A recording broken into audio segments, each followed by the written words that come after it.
Oni ntine Jackie nde nkhani imene ili nkamwankamwa ku Colombia.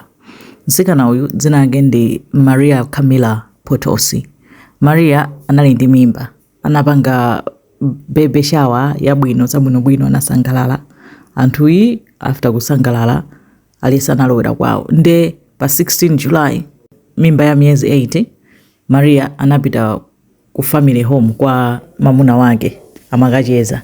Ndawacheza pamenepo adanalandira phone pa 16 July pamenepo. Phone yo iye ndanauza azilamu wake kunena kuti wandimbira ndi nzanga ndinakumana naye kaya ndiza ku skelo zokhudza ma groups ya anthu onena kuti ndiodwala oyembekezera azimayi amapanga ma groups basi. Ndi atanakumana naye anasanduka nzake anamba kucheza naye. Nzimayiyo kenako ananena kuti akubwera uzanditenga tikupita kuti amakatenga mphatso za mwana.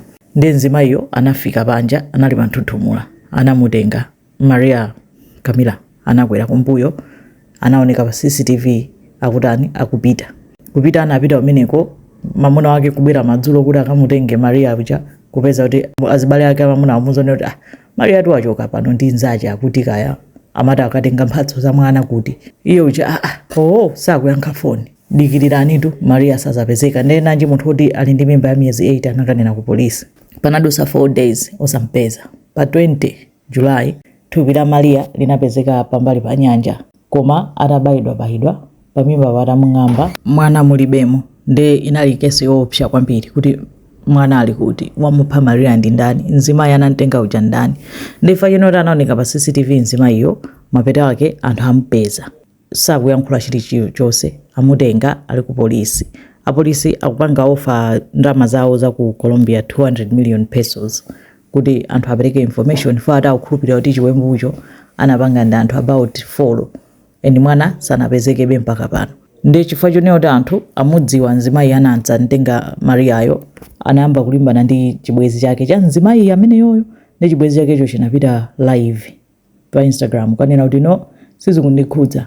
Nzimayi uyuyu kunena atu chibwezi chakecho tsiku limene lolo pa 16 July anangoti akuchokapo kaye koma sanabwere ku nyumba. Amayenera uzagona ku nyumba koma tsiku limene sanabwere, anabwera next day kumapanga acting ngati kuti palibe chomwe chachitika. Ife kumada kuti anakagona kuti.